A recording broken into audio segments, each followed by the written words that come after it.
$609. Last resolution. Mr. Block. Well, I'll just do a quick recap of all this, so Mr. Johnson, I don't mean to blind you with this. This will be short and sweet. Essentially, sometime in at the latter part of September, we presented the council with 5 different scenarios for setting the levy for 2010. We had a frozen model, a regressive model, a moderate model, a progressive model, and an LGA catch-up model. And I think we all pretty much agreed that to try to catch up to the cuts in LGA would be impossible, and that would have taken $821,000 a levy, which is roughly a 29% increase. The one that was selected for using to reduce the tax statements was the progressive model for 2010 and amounted to $732,609. So that's the amount that went to the county treasurer, and over there they produced the proposed property tax statements along with it. I noticed that people could come here to discuss the amount of the proposed levy. All along we've talked about the tax capacity of our community growing, and you can see a 5-year history here of back to 2006, where the blue line is the net tax capacity after you get rid of things that can't be counted, such as tax increment and whatnot. And you can see that the city, even though we had a momentary bleep between 2008 and 2009, which of course was due to the flood, and it's a wonder it came back that fast.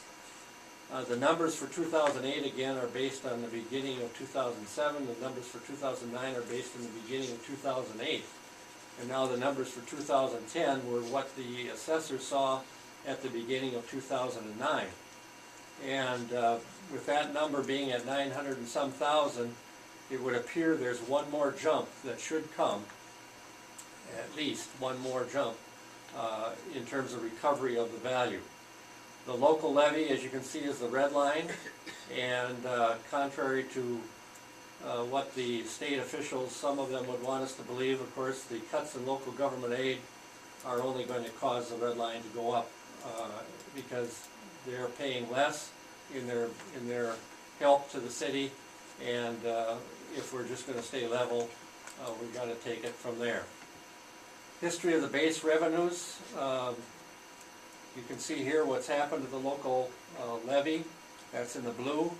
The LGA is in the red, and the combined revenues from these 2 major sources, and of course there's other minor little stuff that comes along, but these are the major ones that drive the city. You can see what's happened to that in the green. Historic budget versus actual. The city has done a pretty darn good job. I think if you go back historically looking at what it budgets and what it actually expends in any given year, the difference being in 2009, where you see an actual expense much larger than that which was budgeted, was because of a lot of the grants that we received as a community in response to the flood. And so as those things come in, they are not anticipated at the beginning of the year, and what you end up doing is then having to adjust your budget, but most of the increase in the red was offset by income from grants that came in during that period. 2010, we would expect the same type of a thing, especially with the levy recertification on the table, the trail grant, and that type of thing. Those will increase those amounts that come in. The issue is really the unknowns in 2010. As you look at the budget and you try to find places to cut, there's really, the city operates pretty lean and mean, and with the exception of when it gets an opportunity to do a project, that's the time that you're going to see changes.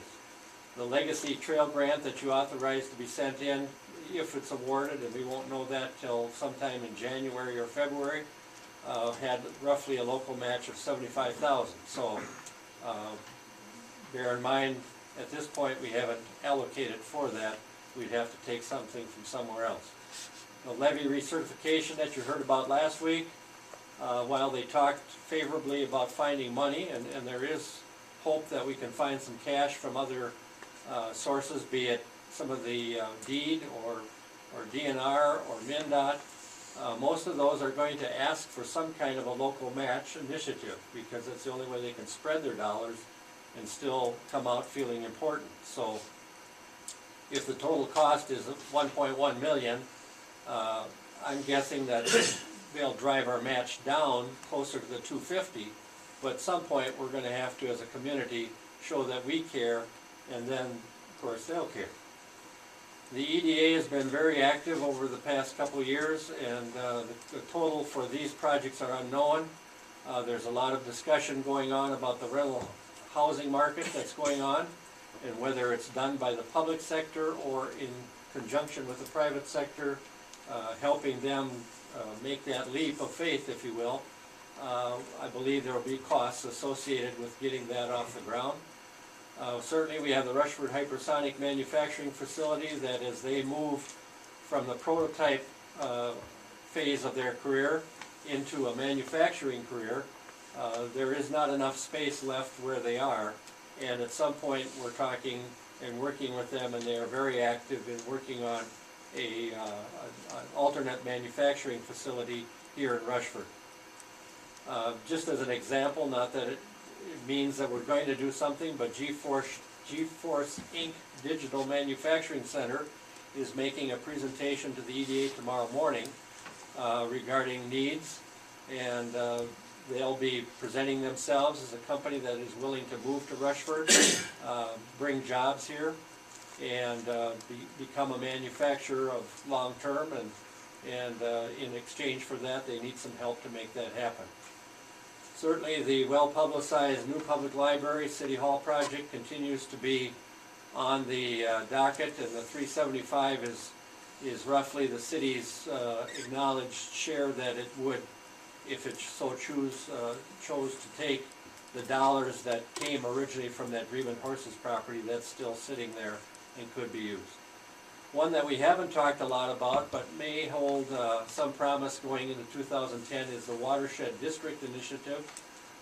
Costs are really unknown. We're hoping to keep that relatively low, but we do need to pay attention and try to be promoting that, I believe, as much as we can, in as much as we are a direct beneficiary of it.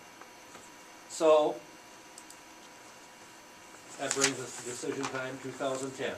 And I know we've asked several times if there's additional information you'd like to have beyond the sheets, the breakdowns you've had.